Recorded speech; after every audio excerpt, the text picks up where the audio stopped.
press conference is about to begin.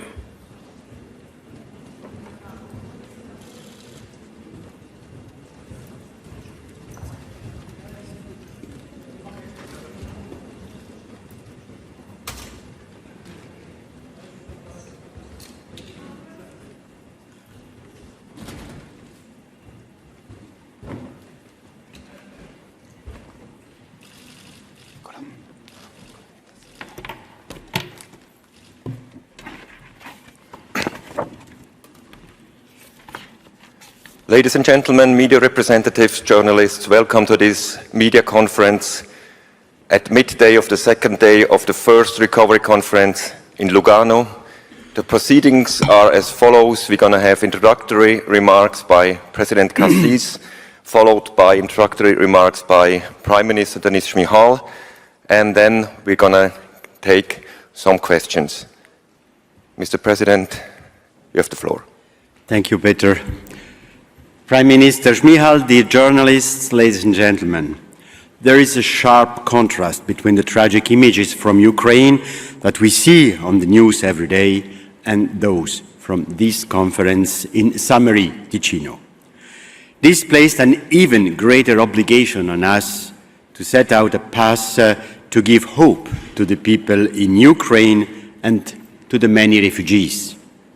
In the spring, when we refocused URC 22 to take account of the new circumstances, Switzerland and Ukraine, as co-organizers, agreed on a number of objectives. These included launching the process of Ukraine's reconstruction at the international level and defining the principles according to which reconstruction should take place. This may sound rather dry in view of more obvious acute needs, but it is absolutely key to providing Ukraine with prospects for the future and finding a common denominator among all partners. The Lugano Declaration that was presented here today was drawn up by Switzerland and Ukraine together with the participating states and international organizations. All states present here and the European Union have declared their support. The declaration explicitly acknowledges the Ukrainian government's plan for the reconstruction and the development of the country. At the same time, it is clear that reforms must continue. Forming the centerpiece of the declaration are the 7 Lugano principles, which set out how reconstruction needs to take place in order to meet the prime objective of building back better. The declaration states, for example, that reconstruction should be led by Ukraine and be conducted in a sustainable, inclusive manner. We also all agree that the rule of law must be systematically strengthened and corruption eliminated in order to achieve solid results. A further aim of the conference was to underline the broad support of international partners for the reconstruction process in Ukraine. The great solidarity shown by the participating states and organizations was clearly expressed in the statements this morning. All in all, we had this morning 35 statements from countries and 11 statements from organizations. In particular, I would like to thank the European Union for presenting the reconstruction platform and the UK, which will host the next URC. This sends out an important sign for the next stages in this process. For Switzerland, it is clear that we will continue to accompany and support Ukraine as a long-standing partner. Ladies and gentlemen, in the current situation, it was a special honor and responsibility for Switzerland to host the conference. I think we have achieved what we set out to do in a short period of time. I would like to thank everyone who was involved in preparing this event and ensuring that it went smoothly, the Ukrainian co-organizers, all participants, and the authorities concerned. In order to safeguard stability and prosperity in Europe and the food supply worldwide, a peace agreement will be needed, and beyond that, a fresh start in efforts to anchor values such as human rights and democracy in all Eastern Europe. For the time being, this is still a pipe dream. On the other hand, here in Lugano, we have taken an important step on the long road to Ukraine's recovery. This opens up prospects for the future. There is a palpable willingness among all partners for a joint long-term commitment in the interests of the people of Ukraine, of the continent that is home to us, and in the interest of global security. Thank you so much for your attention. Floor is yours. Шановні колеги, високоповажний Dear colleagues, Your Excellency, President of this Confederation, thank you very much for the organization of this conference.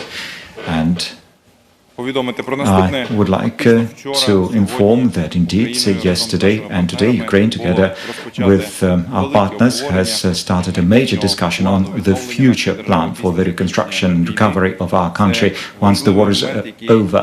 This is a very important point of time that gives great hopes to us Ukrainians, and it's also a clear signal to our partners that we shall be victorious, we shall renew our country, and we already need to start preparing for this here and now.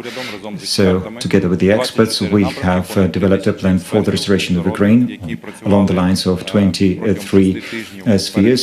For 6 weeks prior to this conference, we have been working on this plan, and the two main vectors is national security and European integration, another cross-cutting topic that is present in all projects is digitalization and Green Deal. They are very important, and this plan consists of 3 stages. Stage 1 is quick recovery, and this is what we are already doing today, even as the combat operations are still going on. So we are already rebuilding our motor lanes, our energy grids, and this is where we need support already today, because the state has to perform its duties and its social commitments, and together with our partners, we are working on continuous support that is needed in Ukraine in this area. The second stage is fast recovery, the reconstruction proper that will start once combat operations are over, and this will be a very rapid stage. It includes thousands of projects, and the third stage of this plan is the modernization of Ukraine. That is the reconstruction following the principle that built back better. And of course, that means the implementation of all reforms in the context of European aspirations. We have 2 approaches, parametric and regional. The government currently is working on an electronic map of Ukraine, which registered all the losses caused by the war, with all the coordinates and with all the images and pictures of the damages inflicted on us, and therefore we're working on it in a very open and accountable way, so that this information is crystal clear both to us and to our partners. Also, we have proposed a platform for the recovery of Ukraine, which will become an instrument of an ambitious plan for the recovery of Ukraine, and the government of Ukraine proposes to set up several recovery offices in Washington, Brussels, London, but with the head office in Kiev, following the initiative of President Zelensky. This platform will consist of 3 levels. The first level is the high level, with the representation of the leaders of the state. The second level is the joint coordination group, that is the executive organ, and then there will be thematic groups specializing in specific areas, and they will be working in compliance with the decision taken by the National Council of Recovery, established by the President. And the main source of Ukraine's recovery should be the confiscated assets of Russia, of the Russian Federation, and of the Russian oligarchs. Everyone has to work on it already now, because we know, we understand that the aggressor has to pay for the destruction, has to pay for the aggression. Moreover, this formula will become a new security approach in the future, because then any potential aggressor shall know that the aggressor will have to pay for the unjustified and unprovoked aggression. That is very important. And moreover, we have held a number of breakout sessions. We also have held a parliamentary discussion panel, a highly productive one. Also, we spoke about economic recovery. We spoke about the transformation of the Ukrainian economy and how we plan to achieve the economic miracle in Ukraine during the war and after the war is over. Also, we had a breakout session devoted to human capital. That is one of the three recovery pillars, and we spoke about investments in social infrastructure. Also, digitalization is a cross-cutting topic that is omnipresent in all spheres of public life. We also spoke about infrastructure and its recovery as one of the drivers for the development of economy. Of course, the restriction, the regional infrastructure is of critical significance, and already today, with the help of the state budget, we are already rebuilding dozens of bridges and roads. We are already rebuilding water mains and power grids that in the towns and places that have been liberated. Another important task is engaging our partners in this coalition, and as we have said that we are united in defense, we are united in recovery. That's a very important message. But also we have held quite a number of bilateral and multilateral meetings. We have met our colleagues and friends and our partners. We have spoke to the Prime Minister of the Lithuanian Republic. We have met the Prime Minister of the Czech Republic, that is in the presidency of the European Council with Mr. Feller. We also have met Mr. Valdis Dombrovskis, with whom we spoke about economic and financial issues, and we also spoke about the industrial dialogue, Ukraine, the EU. We spoke to Her Excellency Elisa Truss, and we spoke about the organization holding the next conference in London next year in 2023, and also we have received information, which is unusual, that Germany would be interested in holding the subsequent conference in 2024. And again, I would like to thank His Excellency the President for this wonderful organization, for really good grounds for holding future conferences on the recovery of Ukraine. And I expect that 2024, it's not going to be a recovery conference, it will be a reform in European integration conference. And those two topics are very much interlinked. Therefore, everything is important, and all these minute details and nuances are important. And moreover, we have already held a number of talks with international financial institutions, and we'll talk to them more. That is with IMF, with World Bank, EBRD. We're talking to EIB and many other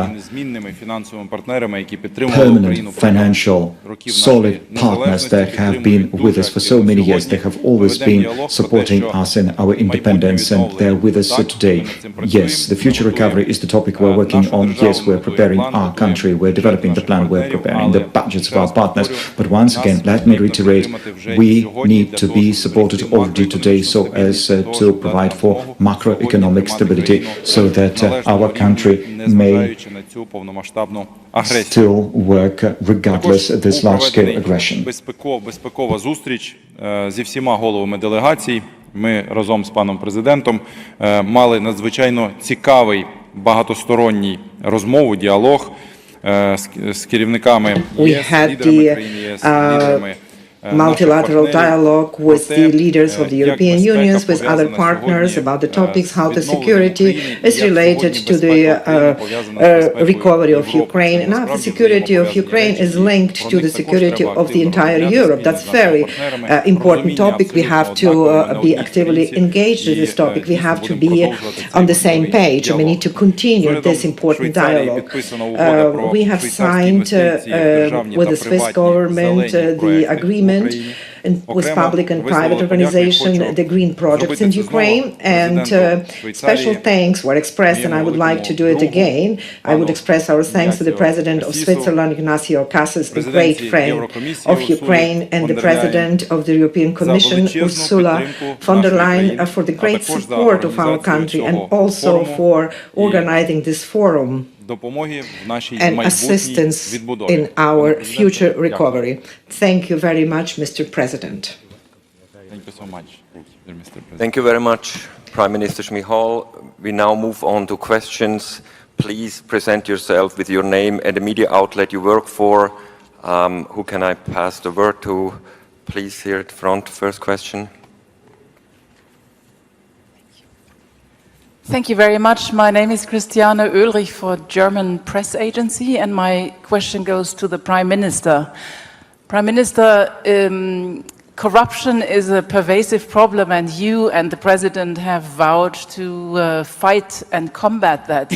Could you give us then one concrete example as to what you have done already to make sure that this is not going to be part of the recovery process? Thank you.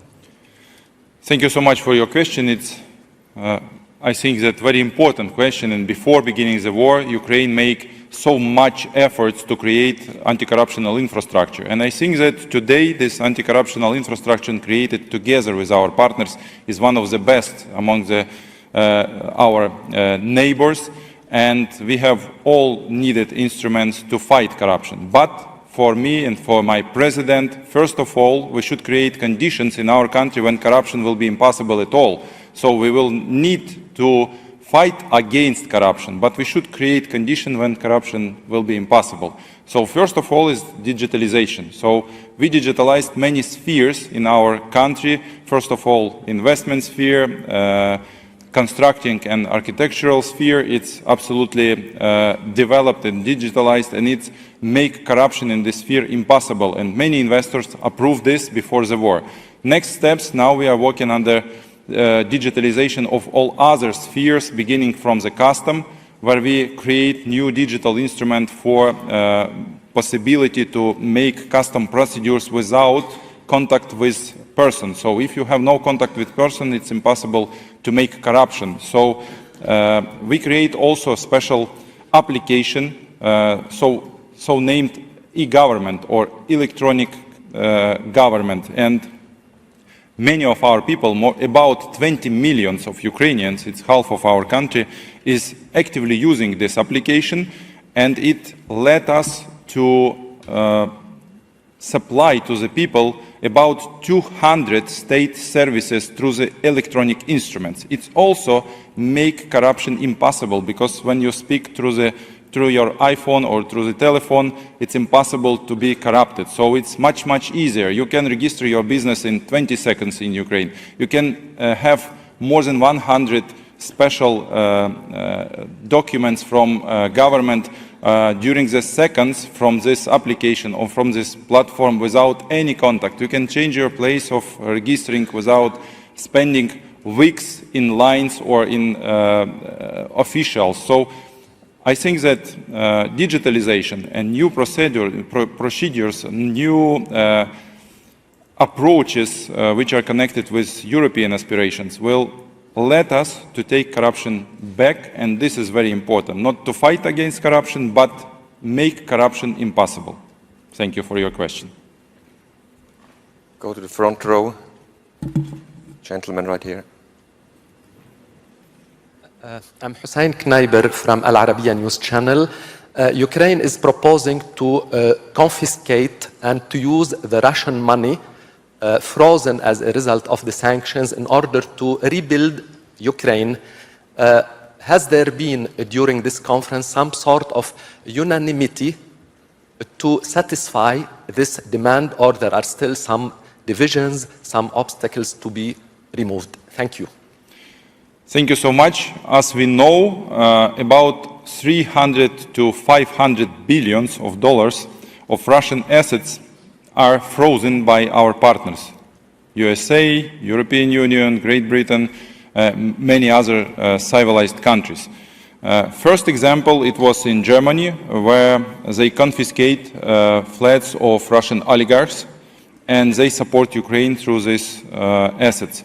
Another one very good example is in Canada, where they adopted a special national legislation about confiscation of frozen Russian assets and to giving this to Ukrainian side for reconstruction.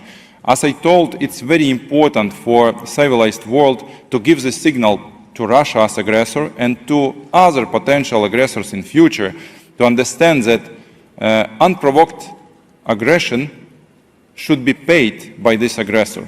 It's very important, not Ukraine, not partners should pay the main part of this recovery money and assets.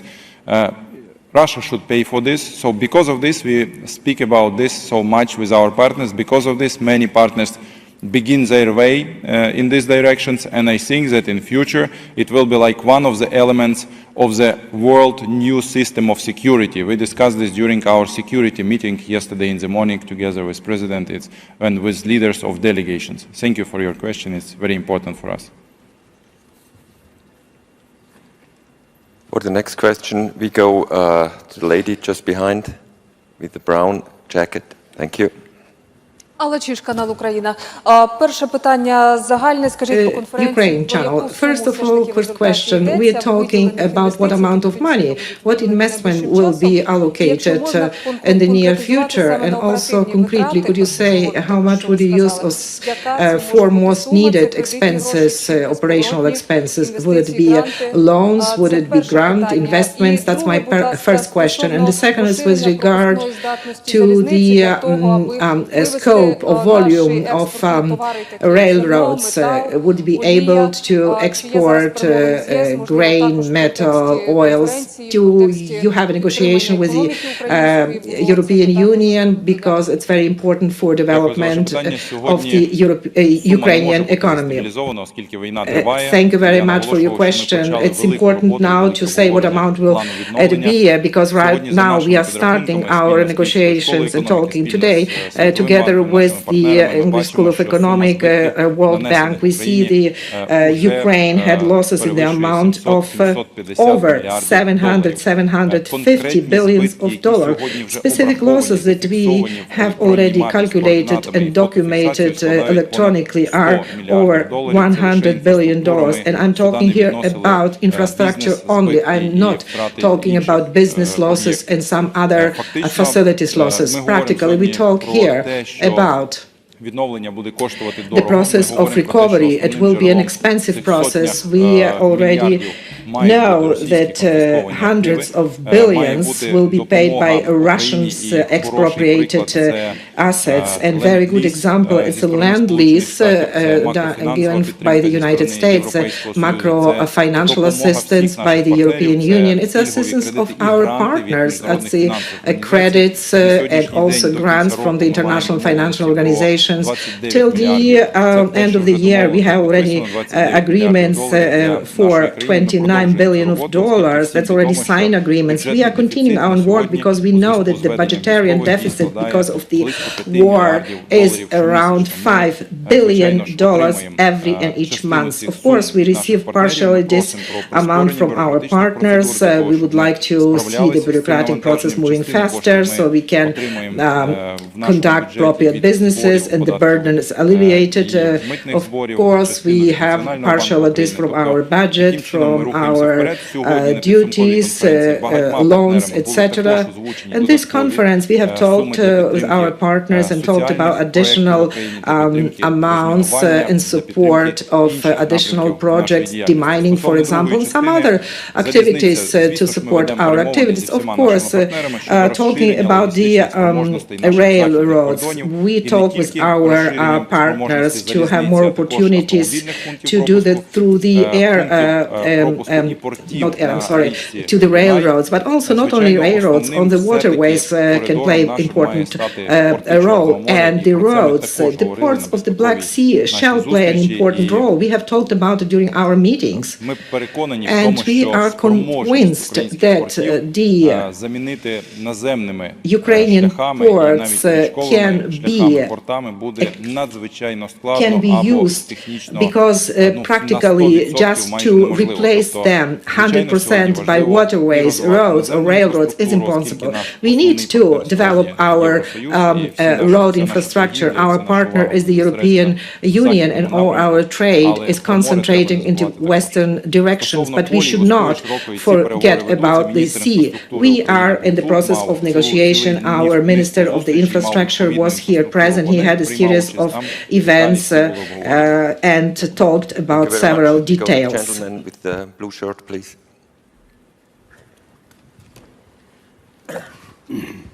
Good afternoon, Prime Minister. I'm Jamie Keaton with Associated Press. I would like to follow up on some of the questions from my colleagues about the $750 billion recovery plan, and particularly the numbers that you've been citing now, about $300 billion to $500 billion that are frozen. How realistic is it that Ukraine can possibly obtain that money? Because that's a lot of money that you're talking about, and there's a long process by which that may be eventually. So how realistic is it, and how long is Ukraine willing to wait to be able to get to some of that money? Thank you for your question. We actually wouldn't like to wait so long, because we would like to begin processes right now, and we do it right now because we begin this operative recovery, and we do it, we realize it through the Ukrainian budget, with support of our partners, immediate support right now. But as you have heard, we have two next stages, is fast recovery immediately after finishing of the war. It will take, I think, 1 year, because we can't begin recover infrastructure, schools, hospitals in regions where now rockets and bombs are shelling, and then you will recover and they will destroy it again. It will be unfinished process. So we should wait finish of war actions and then begin this fast recovery. And third stage, I hope and I believe it will begin not later than in 1 year after finish of the war, so after fast recovery. It will be global recovery, it will be Ukrainian integration into the EU, it will be recovery of our economy according to the principle Build Back Better. We will use this regional principle and absolutely use principle of European Union and civilized countries. About the money, we understand that and we count all of these damages, and it costs it costs more than 700 billion. So we understand that it's huge money, but we understand that some of them will be compensated from confiscated Russian assets. It should be confiscated given to Ukraine from confiscated Russian assets. But some of them we will take from our budget. Some of them will give us our partners, financial partners, and other money will be invested by business, because recovery is always about business. It will be big projects with private-public partnership. It will be concessions, it will be mutual agreements, so we can develop this and it will develop our economy. It's also, we understand this and we get this in our recovery plan, big recovery plan. So it sounds like a huge money, but if you take different projects and different interests from business, from states to this project, so it's not so much. It will work like work economy in normal countries in normal time. So. May I add some few words about that, because I really understand that we want to be ready overnight to start tomorrow. But we clearly declare it is the first step of a long journey. The recovery plan, the establishment of recovery plan will not be possible to be made overnight. It will need some time. It will need some time to speak with the big international development and reconstruction banks. The World Bank is a development and reconstruction bank. The EIB, the ERB, these are multilateral banks made out of states who give their money in order to reconstruct, and then you can, of course, achieve a big amount of money in a short time. But, of course, we have to be sure that the principles are respected. This is the reason why we set out such important emphasis on the principle. Transparency, of course, fighting against corruption, preventing corruption, as Premier Minister Shmyhal said before. So, and it is a work in progress. We have to start this night, of course. I totally agree. These different stages of a short-term recovery, a middle-term recovery, a long-term recovery. And as soon as the private sector is engaged because the political stability is given, then you can imagine billions of dollars coming to Ukraine.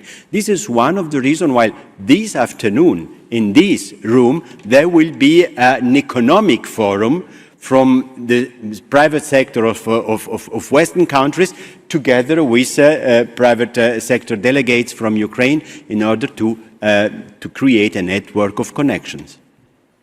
Before we come to an end, we get two more questions. The gentleman with the black T-shirt, please. Thank you,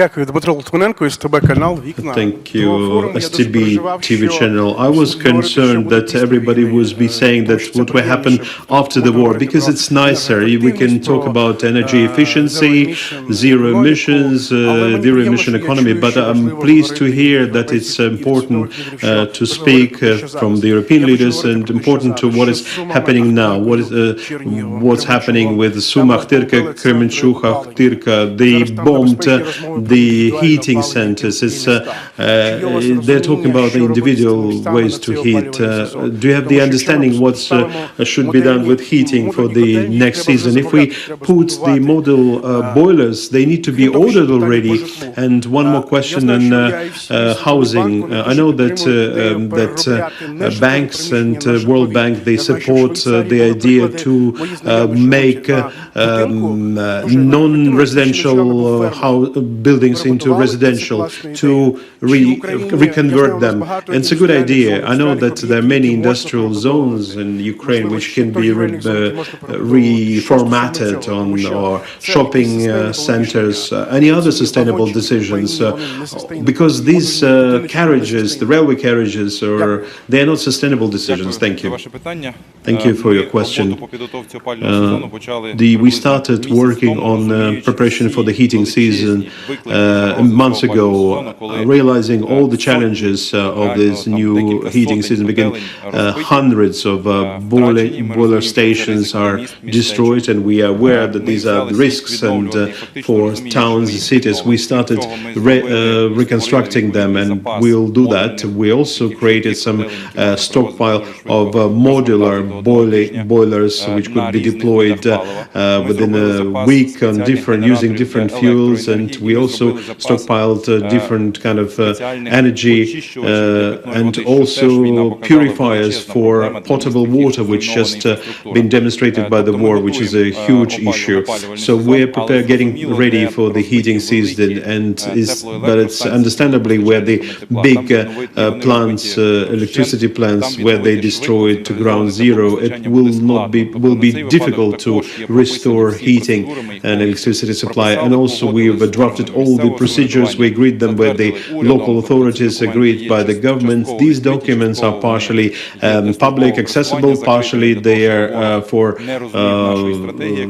not accessible because we don't want the enemy to understand our strategy. That's another challenge. All these things you are concerned about, we're working on them, but we have to be honest, but saying that not always will be able to restore central heating already this year, because the losses are huge, and indeed the central heating assets are destroyed, many of them to ground zero. We need to start working from ground zero in many locations. We're working on that. It is absolutely in the center of our attention for both ministers for development of communities and territories, and also the Ministry of Energy. We have established a headquarter center under the Ministry of Communities and Territories. In terms of the residential housing, there are also some governmental documents. We prepared some quick decisions. There's modular houses, not carriages, but modular houses. It's a widely spread experience, and we're setting them up together with our partners, first of all with Poland, United States, and other countries providing us with the construction mechanisms. And more than 15,000 of families will get this kind of temporary modular houses where the local authorities send us the request. They know it's better where the buildings are destroyed. And we also completed some drafting of governmental programs, including the mortgage program and leasing program at zero interest rate and simple conditions. But what's important to build this housing, we're also in discussion with our builders and developers on that. I think it's starting from last week, the government structure started buying out this housing for families with a large number of children. 60 apartments already been bought out, and those vulnerable families, those who are in greater need, they will get this support as quick as possible from local authorities. It's important not to forget about the reform of decentralization, which is one of the fastest and most successful one. And we need to say that renovating the housing is also the task for local communities, because they've got their own budgets and they are aware of, they know their communities better, they know the priorities. We are aware that it will take some time, but we're dealing with that and we'll continue dealing with that. Thank you for your question. Please consider also the fact that there is no sharp distinction between, in the short term, between humanitarian assistance and short-term recovery. Both things are overlapping themselves. Repairing a water pipeline or restoring central heating, this could either be humanitarian assistance or recovery. Though it's really very difficult in the very first beginning to put a label on what we are doing. But it is important to do it because people need to go to school, they need to have a housing, need to eat, and need to sleep. So everything is overlapping in the very first beginning. And I just want to say you these things because we should have also some patience in order to really distinguish what it is needed to be done at the very first moment, under which label, who is paying for. We are investing hundreds of millions, dollars or euros or whatever you want, for the humanitarian assistance. And with that money, we are also able to repair, to restore, and this is also part of recovery, but not the recovery we were speaking here in Lugano. We weren't speaking about humanitarian system, but it is the much needed needs at this moment. So just in order to explain you how the terminology is confused, how we have to speak together in order to understand each other. What are you speaking of? Are we speaking the same language? Are you calling same thing the same name? This is the reason why there are so many conferences. We have to speak together and to understand each other. One last question. Lady with the black sweater, please. Thank you. Fabienne Kinzelmann, Blick. Mr. President Kassis, from your political and legal perspective, how likely is it that Ukraine will actually be able to use the assets being frozen in Switzerland? And Mr. Prime Minister, if you have to rate Switzerland's efforts to freeze the assets from a scale to 1 to 10, which grade would you give Switzerland? Well, first of all, let me know that this discussion is not a show. It's not a beauty contest or a quiz. I mean, it's something very serious and very important. So I want to be seriously enough to answer this question. The right of ownership, the right of property is a fundamental right, is a human right. You can violate human right. We had to violate the right of freedom during the pandemic crisis because it was necessary to do that. But we had a legal basis according to the rule of law. You have to ensure the citizen that he is protected against the powership of the state. This is what we call liberal democracies. Of course, we can violate fundamental law, but we have to create the legal base. Now, according to the rules of law we have now in the vast majority of democracy in Europe, we can freeze assets. We can freeze in order to clarify Where are these assets from? Is there any casual binding with the crisis, with the war, with the crime has been committed? Can we demonstrate, is there any evidence of this casuality among these two things? Secondly, we have to use the principle of proportionality. How can we adopt this principle of proportionality in assessing those two things? From an international, from a point of view of international law, these are open questions that have been now addressed everywhere because of the war. Every state is now dealing with the question, but it's not a contest, it's not a beauty contest, it's just we have to accord the most important attention on the fundamental right of individuals, because now we can take a decision which is perfect for the situation in Ukraine, but we create the possibility to take the same decision in many other possibilities, and thus you give much more power to the states away from the citizen. And you know there have been many wars during the centuries in order for the population to have freedom and human rights. So it is important to address the question, but please do it seriously. Thank you.